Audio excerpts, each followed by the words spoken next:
Hello and good evening, everybody. It's another News at 10 brought to you by myself from South Manchester, and it's another broadcast brought to you by the Marx Engels Lenin Institute. And thank you, everybody, for tuning in tonight. We begin exactly on time, I think, perhaps a little early, and I still like to think I'm even more punctual than the British Broadcasting Corporation, and certainly more entertaining. So tonight we have an interesting set of issues on the cards to discuss, including, of course, the coup in Gabon. Going to be looking a little bit at that and what it might mean. And also then a turn to the latest from the Russia-NATO war in Ukraine, looking at the Ukrainian droning strategy and what that is all about, before turning to the now much promised and finally, hopefully tonight, delivered upon look at the NGO Industrial Complex and what does it mean. And yes, Bob Geldof is featured, but we won't be playing any of his music because he seems like the type that would deliver a copyright strike on this video and probably try to sue me into oblivion. So here we are, and I will just give a quick shout out to everybody who is in the chat tonight. So good evening to President Jesus, Rob A, Zuleika, Peter, Red Star Betty. Hello, Peter. Yes, we are indeed coming to you from perfidious Albion. It is always perfidious and it is always Albion. One day it'll be less perfidious, and that will be the day which we pull down the Houses of Parliament and cast it brick by brick into the Thames. Hope you'll join me for that one. We might make it a live stream. Hello to Lee. Hello to Austin. And good morning to Ash down there in Melbourne. And I will begin tonight by looking at the coup in Gabon. But just before we get to that, couple of housekeeping issues. Because the live stream now every night is going to be this News at 10 feature, the film review section is going to be done a little bit differently. What I'm going to do is I'm going to pre-record the film reviews and put them on the YouTube channel, the ones that are going out via YouTube, that is. So the review of Sorcerer will be done either tomorrow or Friday and will go up on the channel. And then the reviews on Patreon, starting with Solaris, they'll be done just in audio format. And the ones on Patreon will probably take on a more long form in terms of an examination.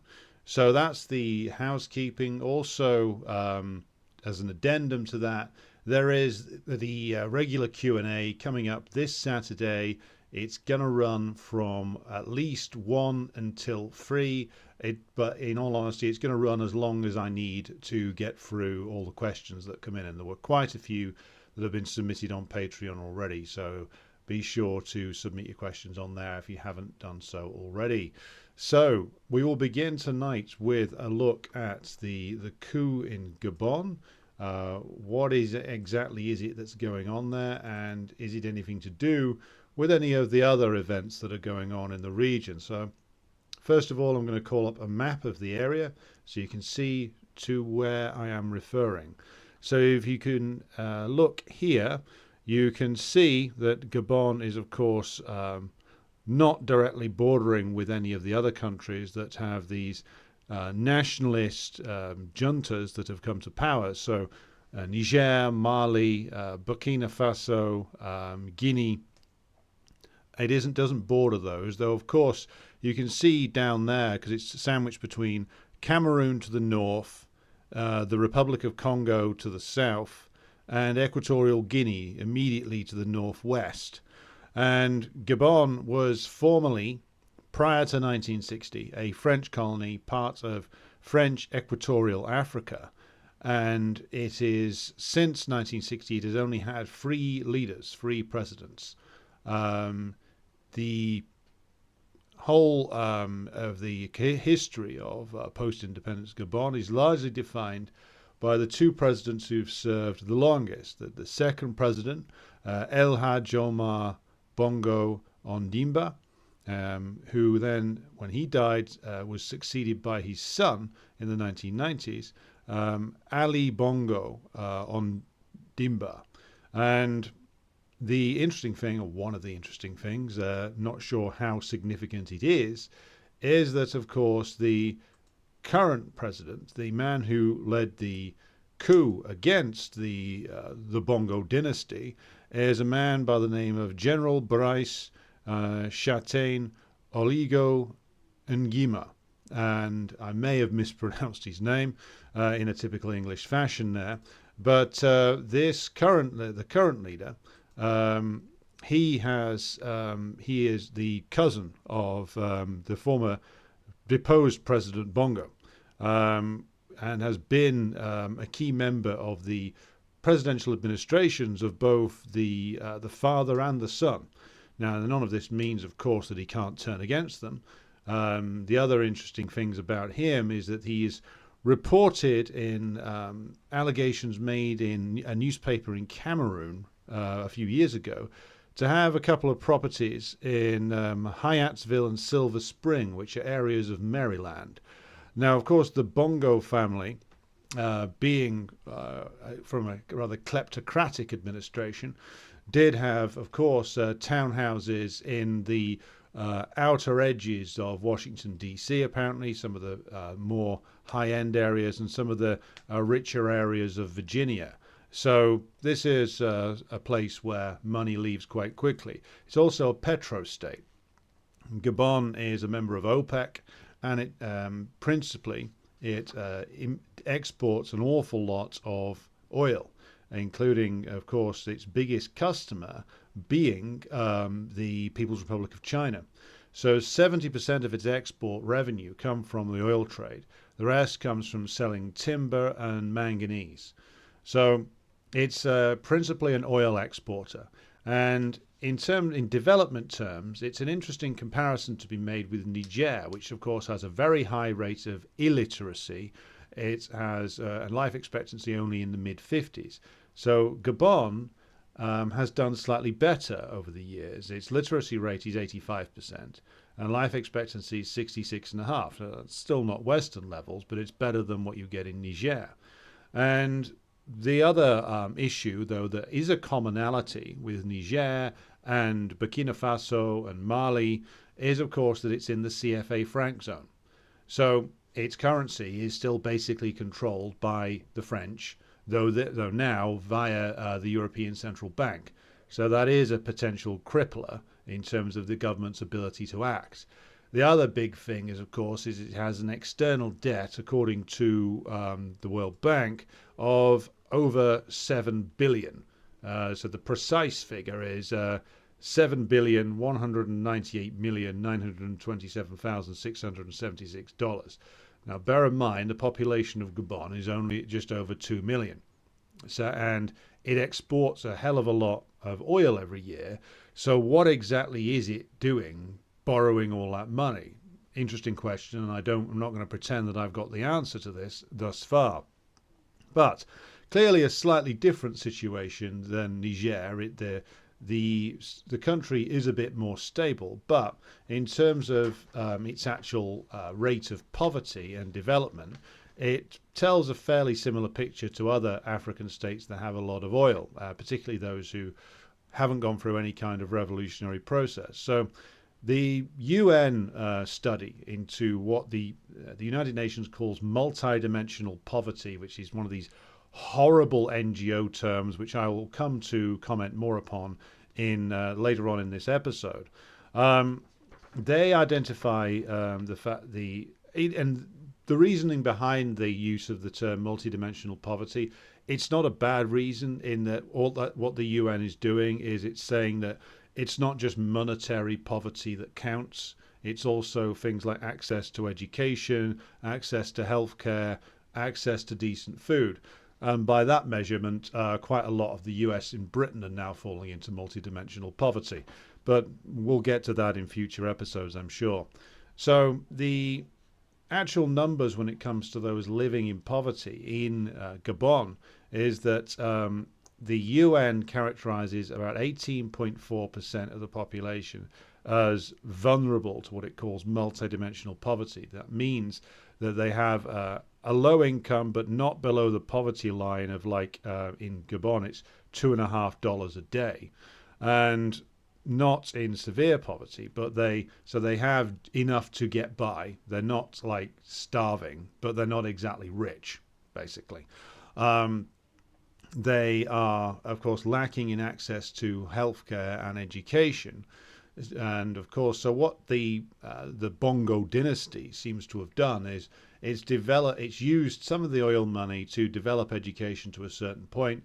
It's secured a slightly higher level of income for the citizens of Gabon than somewhere like Niger gets, but this is still a place where, again, according to UN figures, you have, out of a population of 2.3 million, around about 795,000 to 800,000 people living in poverty. So that's almost half the population that's characterized as living in poverty.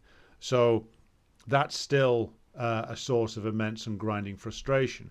It should also be noted that the Bongo dynasty has been subject to mass protests at various different points during the fake elections that they've held. So in '93 there was mass protests against the father. In 2000, in the early 2000s, there were again mass protests against the son. Both times these were repressed with a great deal of state violence, including usage of like militarized police against the civilian population. So this trouble over the elections and the free and fairness of those elections has been contested by the population for quite a long time. And the population, of course, nearly half of them are characterized as living in poverty. So a lot, even though that Gabon exports all this oil, principally to China, and they're one of the most oil-rich countries in Africa, they still have this gigantic amount of external debt of over $7 billion US, which I'm going to try and find out more about for future episodes. But again, what you find over and over again, if we compare this situation to somewhere like Argentina or Ecuador, different countries, but similar tactics are applied, is that what the imperialists will try and do is they'll lend a certain amount of money to a place like Gabon. And it's not lent in order to actually do anything. It's lent to get the country into debt. And then there's a good point made in an interview given by Michael Hudson, and he's talking principally about Argentina and Ecuador, but I think the same can apply to places like Gabon, which is they might have lent, that is, the imperialists through their banking system, they might have lent to these countries in the 70s or the 80s, or in Argentina's case, the 90s. And then everything that's come on top of that, the fact that the debt keeps going up, a lot of that has just been interest. So the debt keeps accumulating interest, and then they borrow more money to pay off the interest. And it's much like domestic debt inside the imperialist countries itself. You're not actually meant to pay it off. What you're meant to do is borrow more to pay off the interest. And this, again, was part of the gigantic Ponzi scheme with regard to mortgages in Britain and the United States. Those people borrowed that money with no realistic expectation that they were ever going to pay it off. They just had to keep making the payments to keep the money going round. With regard to lending to developing world countries or third world countries, whatever terminology you want to use, the imperialists lend the money to make sure that they remain in debt.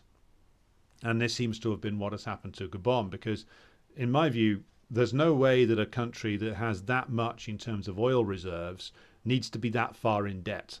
Given that oil prices had been high for a very long time and this debt keeps accumulating, I think that what has probably happened, and again, I need to confirm this by further research, is that there's been a loan made and they keep piling interest payments upon it over and over again.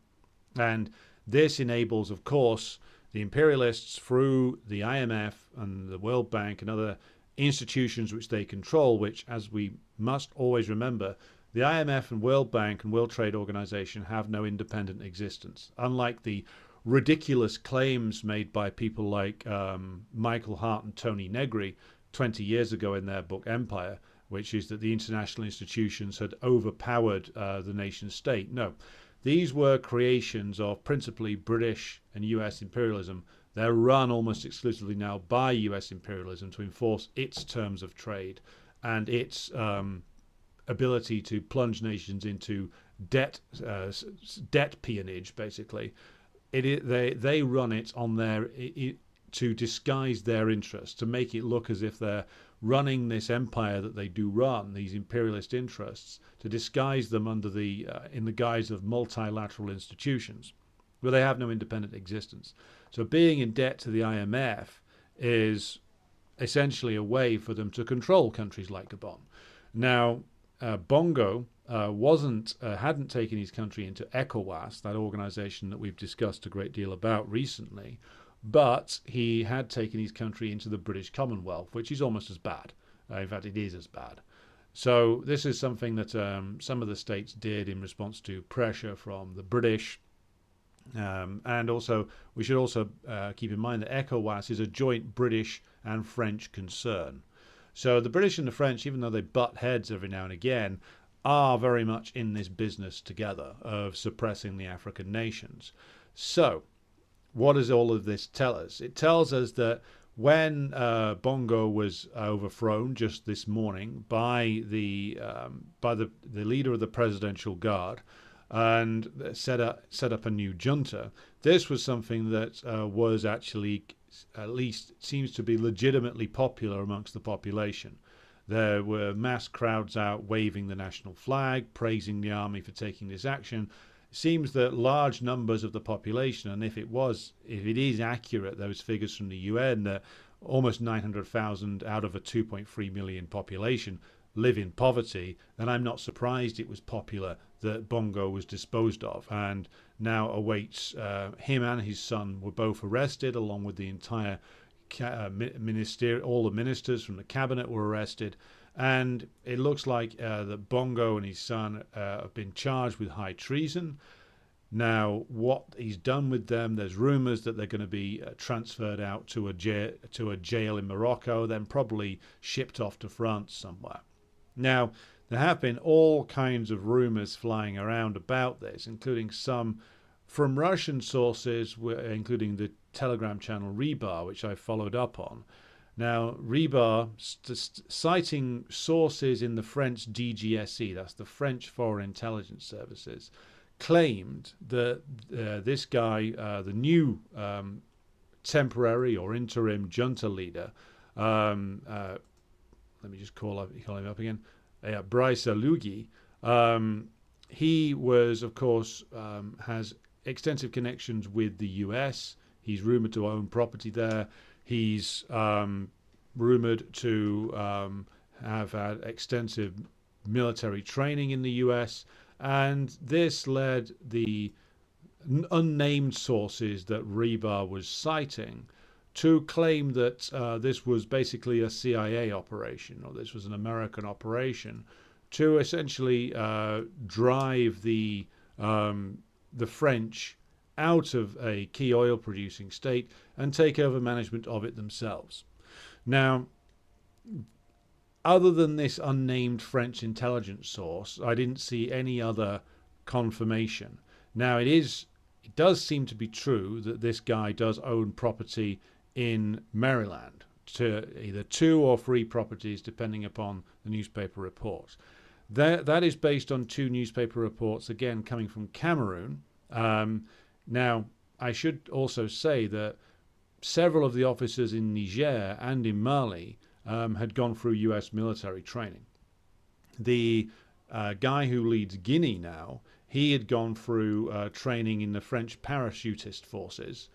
And indeed, he and his wife had also worked with the French Gendarmerie Nationale, as had many of the officers involved in the Burkina Faso coup. They'd all gone through French military training.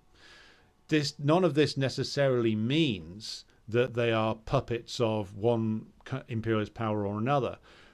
Often it's the case that if there's pressure coming up from the masses, as we've said before with reference to the situation in Niger, that the generals, or at least some in the officer corps, can get affected by that and decide to jump themselves in terms of overthrowing the despised former ruler and try and institute some new sort of nationalist revolution from above.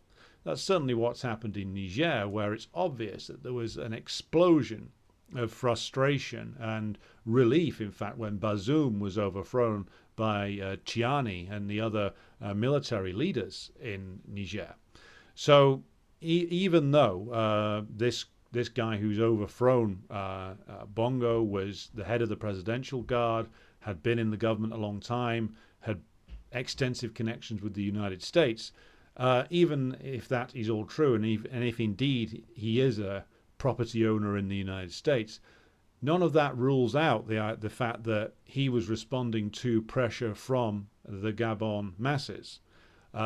Even these like army guys who might have slightly shady pasts, might have had dealings with the US military and US intelligence, it's not beyond the realms of possibility that these characters do get radicalized or do try and respond to pressure from below with a revolution from above to try and secure the long-term viability of the system that they're a part of. And this is the problem when you get interpretations like this one that Rebar seems to have engaged in. They didn't have any actual evidence that this character is working for the CIA or that this was a play by the Americans. It was one unnamed French intelligence official that was making this claim. Now, the claim that the Americans are behind it was a claim I saw also made about Niger. And that seems to be completely false because the Americans are panicking about it, according to reports that have come out of South Africa and other places with regard to the tour of the US Undersecretary of State, Victoria Nuland, who seemed to be apparently panicked when she was running around West Africa and South Africa trying to find supporters for the restoration of Bazoum in Niger. So my guess is that what has happened here is that you have had a long-term situation in Gabon where the nation is in a, as Ash in the comments has put it, debt trap imposed upon it by the imperialists and also indulged in by Bongo and his corrupt clique, and there was an increasing number of the masses in Gabon who nearly half the population judged even by the UN figures as living in poverty, maybe not like the desperate poverty that some others in the region would live in, but still frustrating and grinding poverty when you've got a nation that exports a ton of oil into the world market and should be very, very rich. It should have some of the highest living standards in the African continent, but it's in all this debt and it's subject to the whims of the Washington Consensus, namely cut services, cut wages, and sell assets to US companies or corporations from the US bloc. So it seems to me that what's happened is a combination of things. You have this ongoing situation with regard to the giant amount of debt that Gabon is in. You have the situation with regard to the masses there, where nearly a million of them live in poverty. You have a corrupt government run by a family that's been there since the 1960s. And you have an increasing radicalization sweeping through West Africa, from Burkina Faso and Guinea to Mali and now Niger. You have instability and anti-French protests breaking out everywhere.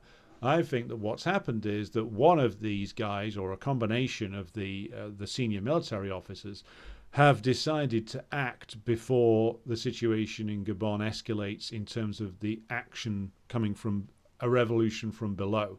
They have decided that they're going to act, get rid of the ruling dynasty, and I don't know what their intentions are. It's not completely clear at this stage, but I would argue that the radicalization in the region and pressure from the masses has been what has led to this being carried out. Now, their intentions will become clear in time, as will the actions of French and US imperialism to them. I would also add that the kind of people who tell you that the hand of the US imperialists are behind absolutely every single thing are exactly the same people who will tell you that there's no hope and no way out, because these people have no faith in the masses. They don't believe in the creativity of the masses. Communists must analyze better than that. And I would argue that, of course, and as I have gone into before, the arguments that the events 10 years ago in Tunisia and Egypt were all a US plot, that was proven to be demonstrably false as well. The imperialists can act and do act in a brutal fashion whenever they feel their interests are threatened. But when you have mass mobilizations of the proletariat and peasantry, and they are, of course, engaged in a revolutionary process, yes, the imperialists can create all manner of problems. They can try and divert it. They can throw barriers in its way. They can even try and bloodily repress it. But they find it very, very difficult to overcome this kind of mass resistance. It's only when the revolutionary tide ebbs, when its strength weakens, when it becomes divided by its own failure of leadership or complete lack of leadership, that's the moment that the imperialists can act the most effectively, when the masses have ebbed, when the tide has ebbed, when the objective has either appears to have been secured, or there is a division there, like there was in Egypt in 2011, when you got rid of Mubarak, but then you had the movement fall into several different camps, some of whom wanted Mohamed Morsi, some of whom wanted a Nasserist restored, some of whom wanted basically the Mubarak system without Mubarak. And because there was no revolutionary party there worthy of the name, there were several Trotskyite groups there, though. Well, Trotskyites or CIA agents, make your choice. But the key thing to bear in mind is that it was when that movement fractured, when there was no leadership, when the proletariat retracted back into its shell again and stopped taking mass action, at that point the imperialists could act through their chosen man at the time, al-Sisi in Egypt. And he was able to bring back essentially the Mubarak system without Mubarak. Now, how is all of this relevant with regard to Gabon?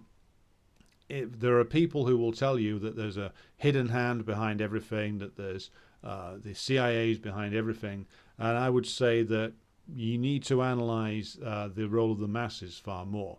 And it is clear that there was a role played here by a wave of radicalization sweeping its way through West Africa. Now, how this works out in Gabon, I don't know as yet. It's still less than 24 hours gone after the overthrow of President Bongo. So this is something to keep an eye on. It is a situation that will evolve rapidly, I think. And it may discourage the imperialists from trying to launch ECOWAS's intervention force into Niger, because if there's going to be more disturbances and more military coups in more countries, there was already talk of some kind of coup that was prevented in Senegal. There's rumblings constantly in places like the Ivory Coast. It could be that if they try and stage an intervention in Niger, then the rest of the West African countries could be under threat as well, because it's clear that every time one of these guys falls who's aligned with the imperialists, the response of the masses is to be overjoyed, because they feel like there's a chance of securing at least more sovereignty for themselves, of chasing out the corrupt cliques who've run the countries on behalf of French and ultimately US imperialism since the 1960s. So West Africa is going to be a tremendously important region in terms of the future trajectory of the world revolution. And this is something that we should all keep an eye on. And I'm going to be including it in the update every day, I think, from now on, because this is not going to end for quite some time to come. There's a revolutionary process that needs to play itself out in a lot of these countries. And for places like Burkina Faso, where the more radical end of these movements seems to be resident, there's a lot of interesting things happening there. In other news from West Africa, the Malian government passed a law earlier today or late yesterday, stating that their government share of the mining industry has to go up to 35%. Now, this isn't exactly Bolshevik-style radical takeovers, but what it represents is, of course, where this movement has got to inside Mali, which is it's an attempt not at like bringing in socialism or anything like that at this stage, where they are at the moment is that they are trying to assert some basic sovereign rights over the income that is generated via the mining and the exploitation of natural resources in places like Mali. And again, not exactly radical, because previously the government held, I believe, 25%. So they've upped the stake to 35%, which is expected to generate billions more in revenue. Now, whether this succeeds, whether the companies flounce out. Recently in Burkina Faso, there was footage released of the French mining companies trashing all their equipment and before they quit the country, which is the kind of people you're dealing with here. They go there and exploit and abuse these nations, then throw a strop on the way out. But I'm sure that President Traore isn't too bothered about seeing them go. So, again, to re-emphasize the point, tremendously important events in West Africa, has to be followed closely. I'm going to be doing my best to cover it on a daily basis, and please join me for that going forward. So I'll now pause and just dive into the comments again. So hello to Austin from the Evil Empire, USA. Well, Empire of Lies, according to Putin, though I think we're part of the Empire of Lies with you. With regard to the monetization, yes, it is recording monetization from the streams. YouTube saying that it's generating ad money. Now, if they actually pay out that money is another question entirely. So if they do, then I'll keep the ads on for now. If they basically turn around and say, oh, well, you can't have it because of X, Y, and Z, then I'll turn them all off again, basically. And that's also why I'm doing, there's completely ad-free audio versions on the Patreon page. So, now saying hello to Burke and hello to Kent in Minneapolis. That was quite interesting. So what has been going on recently is that yesterday there was the strikes on a Russian military airfield in a place in western Russia called Pskov. And this was another strike done by drones. It was an attempted strike on Russian military transport planes. And this was something which was subject to wild speculations from numerous people about whether these were launched from the Baltic states, whether they were launched from Ukraine. It seems that they were launched from Ukraine. I don't think even the yapping dogs of the Baltic are stupid enough to imagine that they could launch drones from their airspace and not be noticed. But it fits in with the warfare that's been designed for the Ukrainians principally by the British, which is that they're escalating these basically pinprick harassment attacks on Russian infrastructure that they hope will, I don't know, do something to, I don't know, maybe Putin will see a drone coming in and say, oh my God, it's over, I surrender. Principally, I think the reason why they're doing this is to essentially look as if they're doing something. They're desperate to make it appear as if they're striking back against the Russians in a meaningful way, because in reality, they can't hit inside Russia too much. They can, of course, shell places like Belgorod. They can, of course, shell the new Russian territories and drop cluster munitions on Donbass. But in terms of hitting Moscow, in terms of hitting St. Petersburg, their options are very limited, which is why they've been trying these drone swarms recently. And this, of course, fits in with what we've talked to friend of the show, Kit Clarenberg, about, which is the usage of this sort of British Special Operations Manual by the Ukrainian forces to target the Kerch Bridge to Crimea, to launch drone assaults on Russian cities, to try and launch sabotage offensives inside Russia itself. Now, what I would argue they're actually doing here is preparing the ground for ultimately some kind of long-term guerrilla campaign. Because if you look at the results from the battlefield, and again, there's claim and counterclaim regarding Rabotino, but not a lot else going on at the moment. There is progressive Russian movements up in the north in the Kharkov region on the front line. But again, like the Ukrainian offensive just seems to have completely petered out. Well, rather bloodily petered out, as it turns out. And the question, therefore, has to be inside Russia itself, and that this is something which is going to be the preserve of, well, mainly the British are going to be directing it. It seems to be them that are obsessed with this idea that they can run some sort of long-term terroristic guerrilla strategy that's going to somehow reduce Putin to a quivering wreck. And again, this is all confirmed in the leaked documents that we've talked to Kit Clarenberg about on a couple of occasions.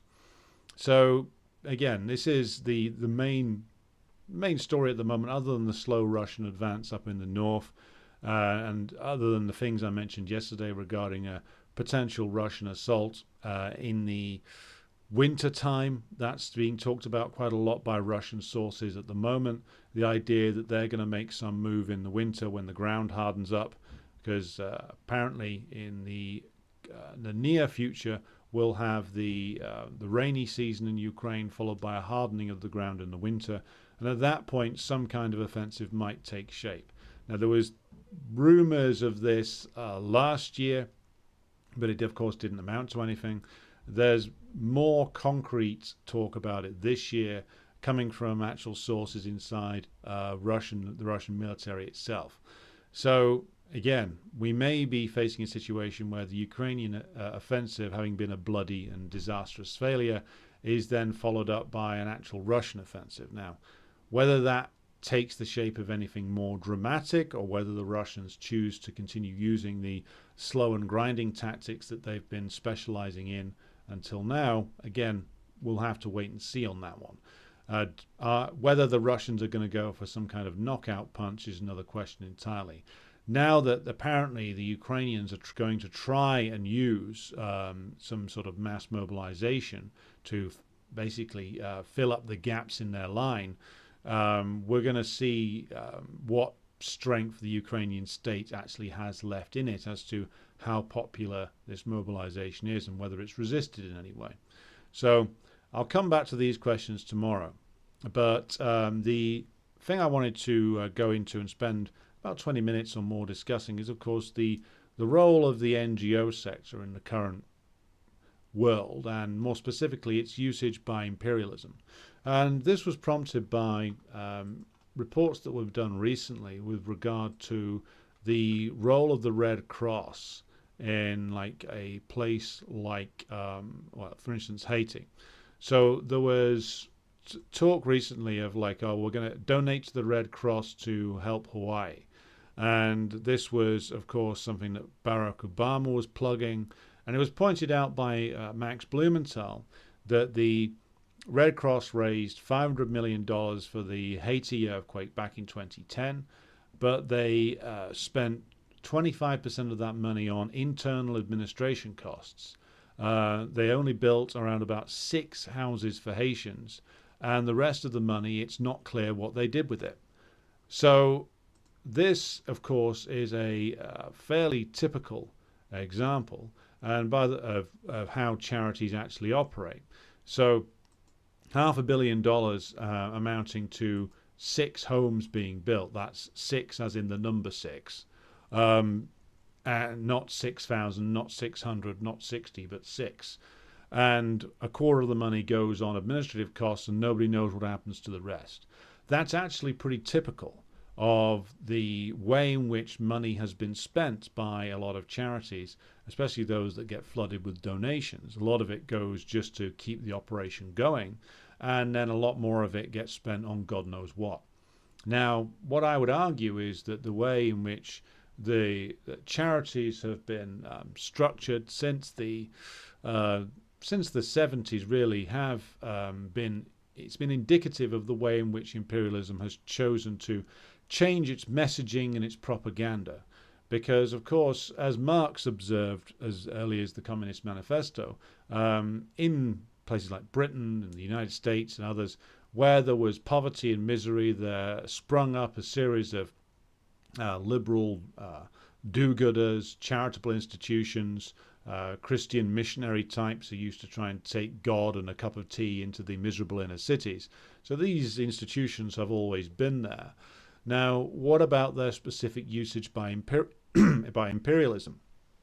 Well, the old school imperialism of the colonial period, of course, a lot of it used to rely on, when it came to cultural propaganda by the imperialists, they had to rely, of course, on the established churches. So it was no coincidence that from the earliest period of European colonialism, Christian missionaries accompanied, of course, Columbus himself to the Caribbean and into all the conquistador expeditions into the interior of South America.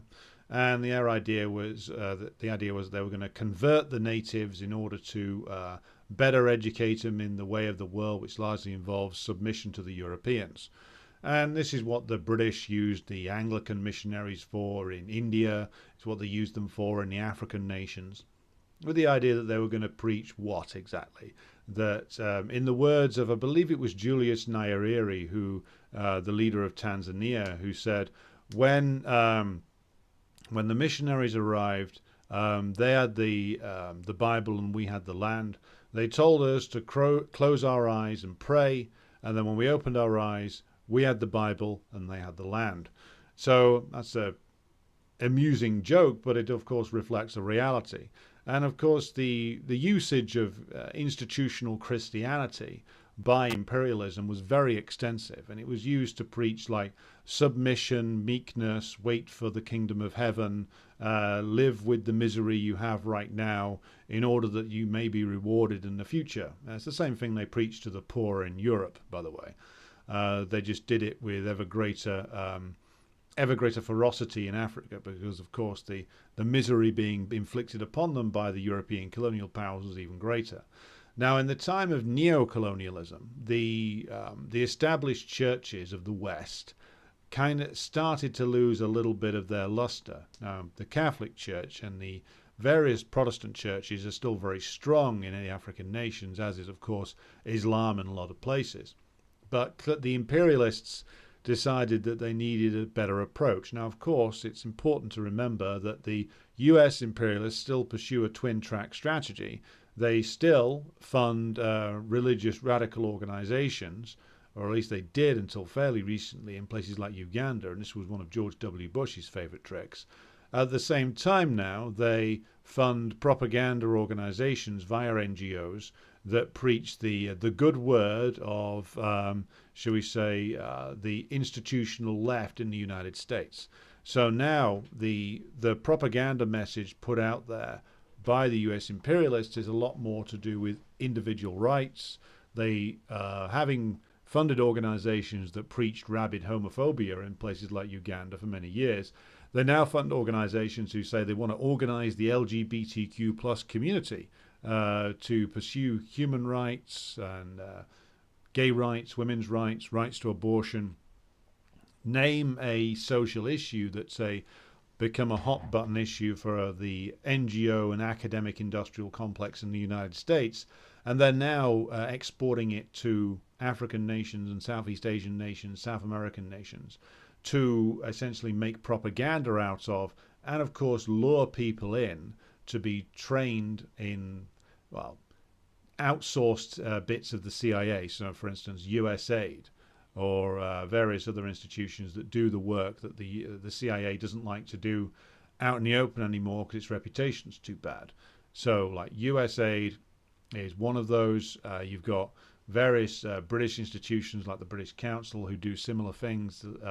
These cultural propaganda campaigns, which are designed to bring in people, particularly those who are younger, who have perhaps been through the university system or who have been for an education overseas, train them in advocacy for human rights and things like that, and essentially establish their worldview as being wholly that of the bourgeois of the imperialist nations.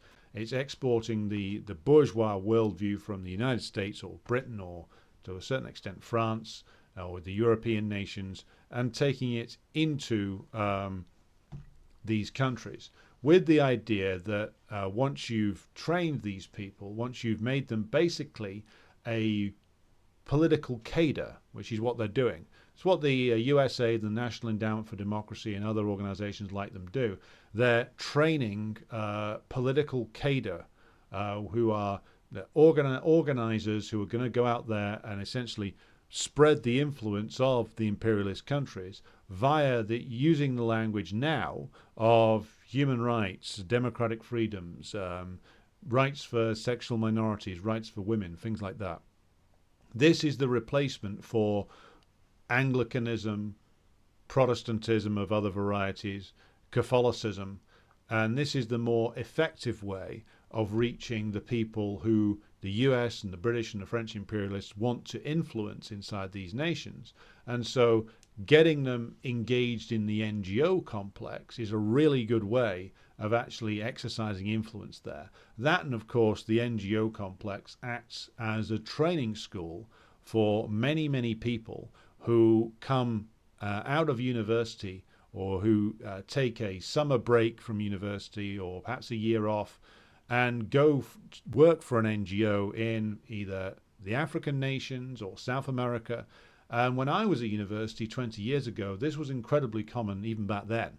So I knew many, many people who were doing all kinds of courses, not just like politics or international relations, but the hard sciences, it was, or any other subject, it didn't really matter because this was seen to be a great way of enhancing your career. In fact, I remember being present at a speech given by the Vice Chancellor, Nancy Rothwell, her name was, of the University of Manchester, was talking about the things that the biggest employers in the country, the most prestigious employers in the country, such as the big NGOs or the City of London or the big public sector employers who are looking for managers, what they're looking for on a curriculum vitae is evidence that you've got some sort of social conscience, evidence that you've given something back. Now, this has always been part of the rhetoric of the British bourgeois.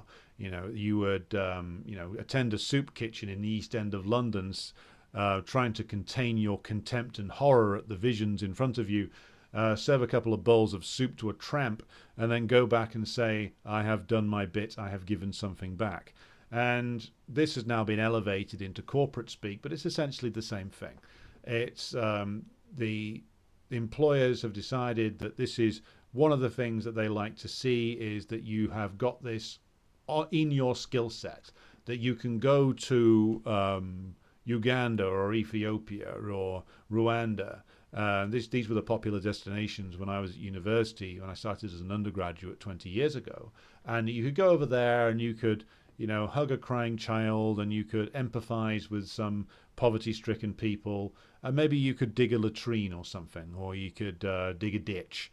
I knew one guy who went and volunteered for a summer in, I believe it was an NGO that covered Chile, which is a bit strange given that Chile is a much more developed country. And he told me that they went over there, they literally dug in like a quarter of an irrigation ditch and spent the rest of the time wandering around the country getting drunk and getting into various shenanigans, shall we say.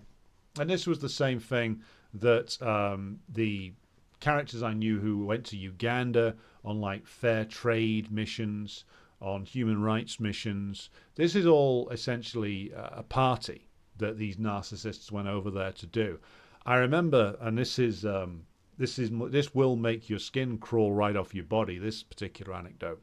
But I was at a fair trade event in my university. It must be 16 years ago now, and there's three of the whitest people I've ever seen. These three white girls who'd been to, I believe it was Kenya.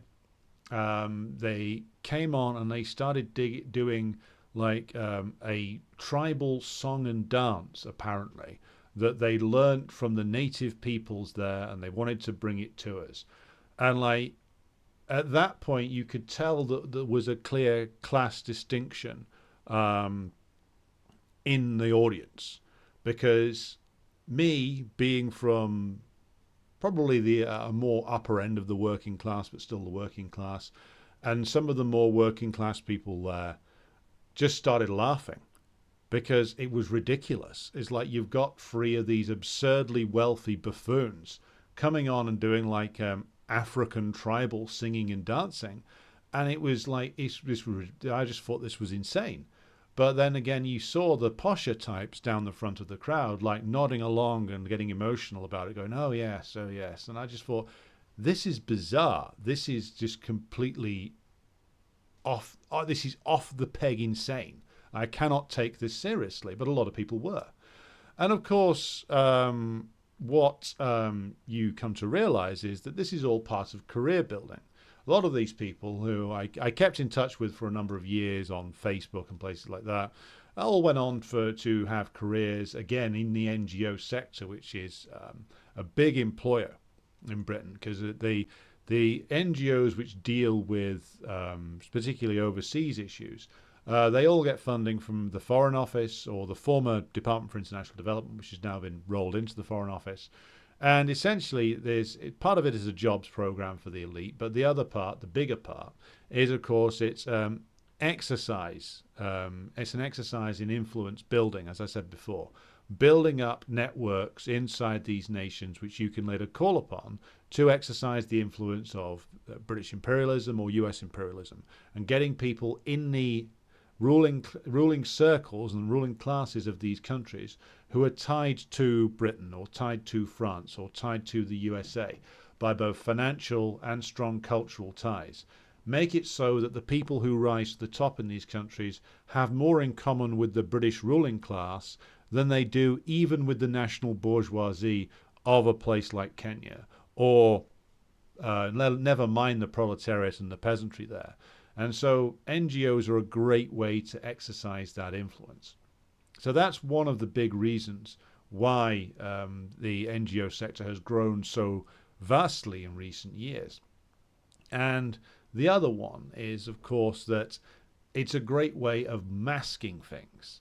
And this is particularly true when you consider the role, of course, of Mr. Bob Geldof and Bono and all the other unbearable assholes that were part of the Live Aid business, and it was a business, that ran all the way through the 80s and, of course, came back in the form of the excruciating Live 8 in the 2000s.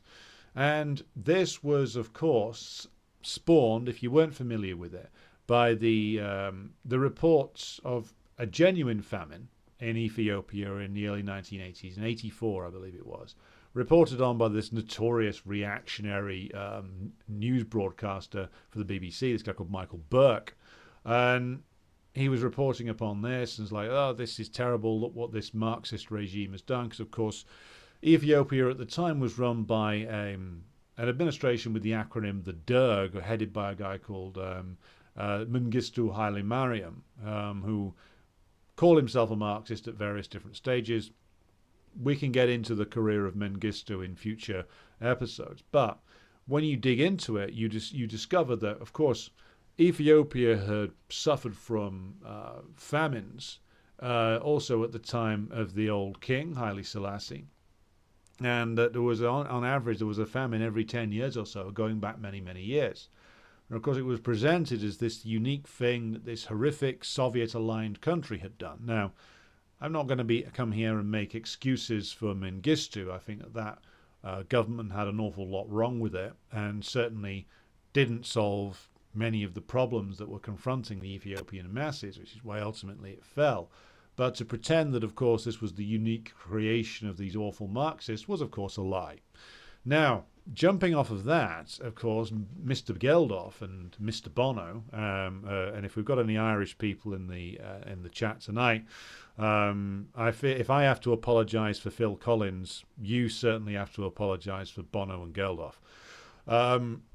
But the role that they played, of course, was in the sort of whipping up this sort of celeb fest, and it was, as Geldof says, and I won't do the accent, just give us your fucking money. Now, it's an off-the-cuff remark from Geldof, but that this became the sort of emotive exhortation every time the British bourgeois wanted to do something with regard to an imperial campaign. It was, oh, we just have to do something. Look at these horrible images. Look at what these horrendous dictators are doing to these people. Britain must act.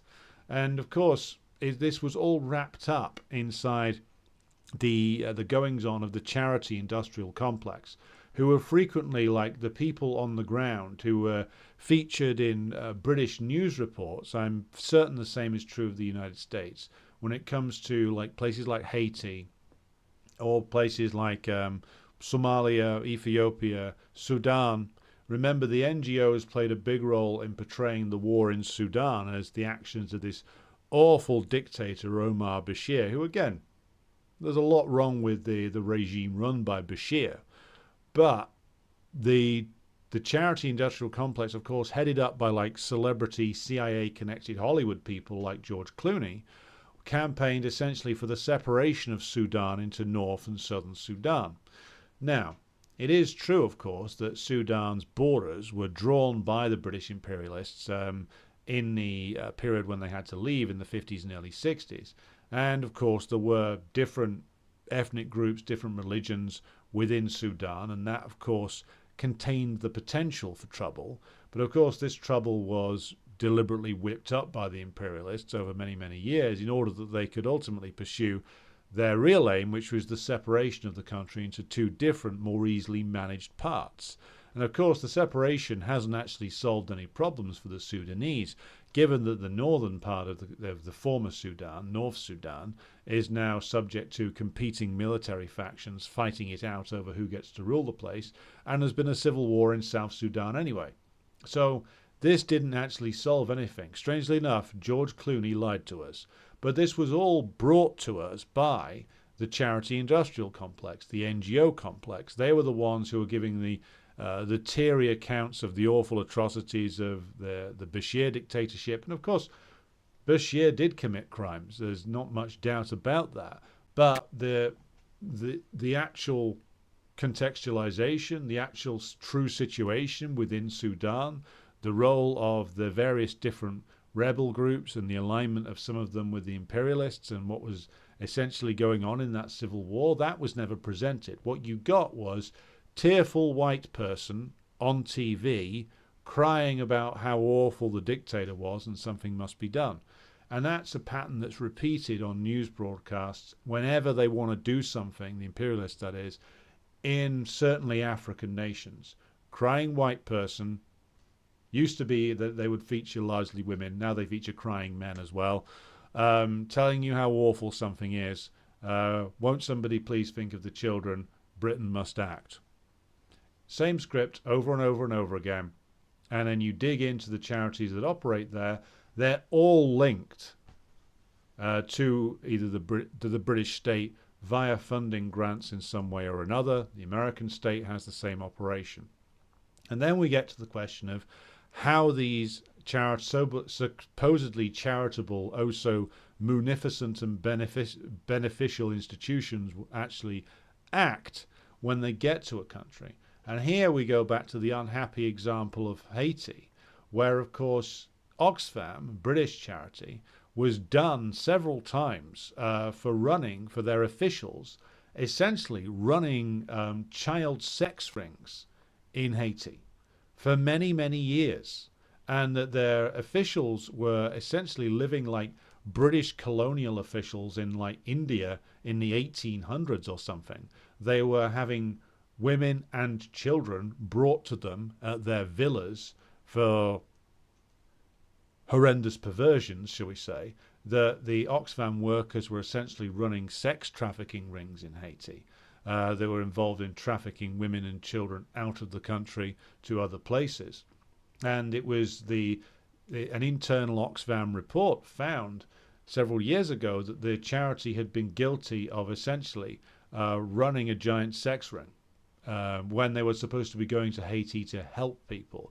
Just as the Red Cross raised all that money, $500 million, then built only 6 houses in Haiti itself, spent a quarter of it on their own administrative costs, and then won't say what they did with the rest of it. Now, what did they do with the rest of it? That is an open question. I'm sure there's some investigations on that somewhere, and I will try and dig out more info on it. But when you look at the overall picture regarding the charity industrial complex overseas in countries subjected to imperialism, they act as essentially colonial officials. only they do it behind a mask of independent organizations. But again, all of these are funded by the US and the British and the French and other imperialist countries. They act to further the influence of the imperialists. They act as training schools for the next generation of governmental elites in these countries. They act as CV boosters for like foul narcissists in Western universities. And these are an integral part in the imperialist management system. Now, when it comes to the operations of the NGO complex in the United States itself or in Britain, what you find is that the role of charities has been boosted significantly since, of course, the Thatcher and Reagan era and the cutbacks to state provision that were made during that time. And what you find that the NGOs are being used for, particularly in the United States, but it's happened in Britain as well, is that they are used to essentially, they are given grants by either federal or state governments to basically manage parts of the population that have fallen into either extreme poverty or addiction. And this is part of the controversies that arose in California, I believe, regarding the sheer number of people who have become addicted to various drugs who are on the streets. And this came out, I believe, on it was Michael Schellenberger, who's a reactionary.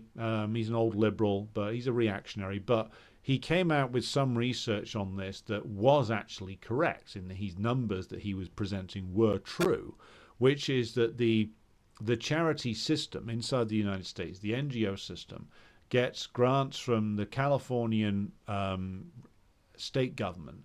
And it's essentially what they do is, rather than assisting any of these addicts on the streets, they essentially use the money to preserve the institution itself as essentially a bureaucratic entity and a jobs program, and what they do with the people is they maintain them inside a system of addiction and homelessness by giving them needles, by giving them access to like slightly lesser versions of the drugs that they are on, and by like building slightly more elaborate homeless encampments for them. And when Schellenberger said that, well, these people aren't interested in solving the problem, well, he's actually right. The NGOs in California and other places in the United States where you've got these large numbers of people who are either homeless or in a situation of extreme economic precariousness, who might be addicted to something, who suffer from all manner of psychological problems, the NGOs, which are, of course, in the United States, linked with the institutional left and the Democratic Party, they are not interested in solving the problem. They are interested in managing it and basically continuing it in order that the organization can continue to manage it and continue to receive grants. That is true. So when Schellenberger and other people who might be reactionaries come out and say this is what the institutional left linked to the NGO sector is doing, they're exploiting a problem, not solving it, well, that claim has validity to it.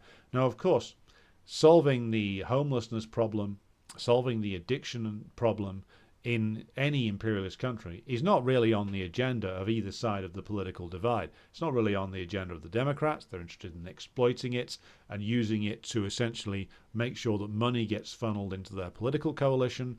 And the Republicans are interested in exploiting it to scare more petty bourgeois people into voting for a police-led crackdown. And neither side is actually interested in the actual welfare of the people who find themselves in these situations of extreme addiction, homelessness, and all the other problems that come along with it. So these institutions, when they're deployed at these NGOs inside the borders of the imperialist countries, they're not helping the people who have fallen into lumpenization either. They're there to manage them. And of course, once they start managing them, then, of course, every bureaucracy develops its own interests and wants to replicate itself. The iron law of bureaucracy. And this is happening to a certain extent in Britain as well, but I think the problem is much more developed inside the United States. And of course, then we get to the idea of charities and NGOs, and this comes back to Marx's analysis of them as early as the Communist Manifesto. They're not there to actually make these people's lives any better. They are there to essentially provide conscience salving for the bourgeoisie and upper petty bourgeoisie. That's what they're there to do. Whereas we as communists are not interested in conscience salving. We're interested in the working class becoming the ruling class, which is why it's so disastrous for leftists to essentially start operating as charitable organizations. Because what it does is it gets you into the nexus of state grants and state funding, which I've seen happen to both leftist and trade union type organizations, where they end up going down the road of actually providing services that used to be provided by the state, and then they'll end up getting a grant from the state to essentially run food banks or assist at food banks, which of course, you can't, I don't want to see people deprived of food, for God's sake, but what a lot of the leftist organizations have started to fall into is that they've started to act as managers for this essentially state-sponsored system of charitable institutions, which are designed to cover the enormous gaps in wages that exist, so that people who are working full-time have to rely on food banks. And I've seen like trade union institutions, particularly like trades councils and unemployed workers centres, end up getting involved with this end of the charity sector, like providing essentially aid to the poverty-stricken end of the working class. And you can understand why it gets done, but it essentially sucks working class organisations into a system whereby you're helping to administer the poverty of the working class. And from the perspective of the ruling class, that's just fine. Because giving out grants to charities, even grants to trade union organisations, to administer this poverty and misery that's increasing every year, well, that's fine, because it's better to hand out the occasional grant from the state. That's much less expensive to the ruling class than paying decent wages, than building decent housing, and making sure that everybody has enough wages to actually live decently off, and there's enough decent housing to make sure that people are living secure and healthy lives. Throwing out a few grants to administer some poverty is relatively inexpensive by comparison. And of course, this is why the government loves the charity sector. It's why David Cameron, if you remember him, he was so fond of the charity sector, he wanted to make sure that more state provision was actually privatized and handed over to them. And again, this is one of his big ideas. He called it the big society. There's a guy who was involved in it who was this absolute sort of corporate con artist fraudster who came up with the idea of the big society. His name was Steve Hilton. And he's recently popped up and he's got his own show on Fox News now. And he's one of those like absolute shysters who talks a big game. He's like, the establishment has failed. We need new direction. We need new ideas. And what was his big idea for Britain? We're going to privatize huge elements of the state administration, including like some elements of like benefit administration, welfare administration, to use the American term, and we're going to have it administered by charities on a for-profit basis. This was his big idea. And now the guy goes around on Fox News proclaiming himself an enemy of the establishment. The grift is never ending. So this is the state of play with regard to NGOs and charities, a tool of imperialism overseas and a tool of the managed decline of working class areas at home, and not something that we should be in favour of in any respect. So I'll pause now to catch up on the comments, as I see this has generated quite a bit. So with regard to the Ukrainian question, Austin says, if they do a mass mobilization of that style, casualties most likely will skyrocket. 1 million Germans died in the last 6 to 7 months of World War II when they put anyone who could hold a gun in the army. That's true, and the German state run by the Nazis was a lot stronger than the Ukrainian state. I wonder how much it can survive if the Americans start to, shall we say, pull the plug, and or how much legitimacy it actually has left to be able to do that kind of mass call-up. Philbin says, with regard to charities, that the UN gives some of these groups literal charters. Shout out to Tusker, who's joined us. Philbin says, the narcissist of the liberal NGO Globetrotters is only exceeded by their overt disdain for the people and the countries they're, quote-unquote, helping. Some also revel in association with intelligence services. Yes, I've met all of those types in my time. Ash says, the NGO industrial complex is another way to funnel gross people to access the sex trade in these countries. Yes, and I was talking about that. Zuleika says, it's only an accent, but it was only just a bit of banter. Yes, I have heard that said in that accent, and it is as unbearable as you might imagine. Yes, Ash, I'm not surprised you wanted the vomit emoji for that dance story. I couldn't stop laughing at the time. Now, with 15, 16 years difference away from it, it seems even weirder now. Peter says, the West imperialists' new civil religion of Idpol seems to be a means of waging economic and military warfare on the nations it wishes to plunder, using naive youths to sell it. Makes me puke. Yeah, bear in mind that 150 years ago, they used to routinely, the British that is, cite the plight of Western missionaries in places like China as an excuse to send the British Navy in to bombard somewhere. And now they say, well, it's the fate of X. It's the fate of LGBT people in country X. It's the fate of the rainforest even. That's why we need to get rid of Morales. Remember that one in Bolivia? When Extinction Rebellion came out for the coup that saw Janine Áñez imposed upon Bolivia and Morales overthrown by a corrupt general who'd been paid at least $1 million by the CIA, Extinction Rebellion endorsed that. There were demonstrations that I saw in Manchester and in London back in 2018, I believe, when the coup was in progress. They were demonstrating against Morales, claiming that he was the one who'd caused the Amazon fires.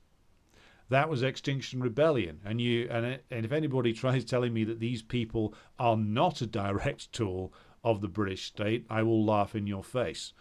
Right, President Jesus says, good thing Clooney moved on to selling tequila. Yeah, much more honest career. Yes, Zuleika, he married, as Naylor says, Amal Clooney, who's basically a celebrity lawyer, who is affiliated with all kinds of dodgy international organizations, as is Clooney. Yeah. Peter says, Clooney's primary acting role is playing George Clooney. Compassionate guy, not a willingly cynical instrument of imperialist state propaganda at all. Yes, unless we forget a friend of Mr. Jeffrey Epstein and Ms. Ghislaine Maxwell. Mr. Clooney certainly is. Zuleika says, ritualistic humiliation is such a large part of bourgeois culture, so the dance isn't a surprise. It starts in prep school, doesn't end unless they're peerized.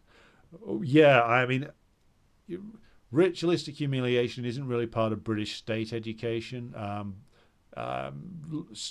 Various levels of violence are largely involves like having fist fights in the schoolyard, compared to what the posh types get up to, like getting punched in the face and over a football game in the schoolyard is actually quite mild by comparison. When I heard some of the stories from the public school guys over the kind of stuff that they got up to with each other, like I thought, well, having to have a fist fight every day for a few weeks at the start of secondary school is pretty mild in comparison, you know? Anything the working class kids do to each other, largely involves fighting and some unsavory things as well, but compared to what the British ruling class and the American ruling class get up to at private school, we've got nothing on them, really. So, I've been running for just over an hour, so I think I'm going to call it a day for this evening. Remember to submit your questions for the Q&A. That's on Saturday.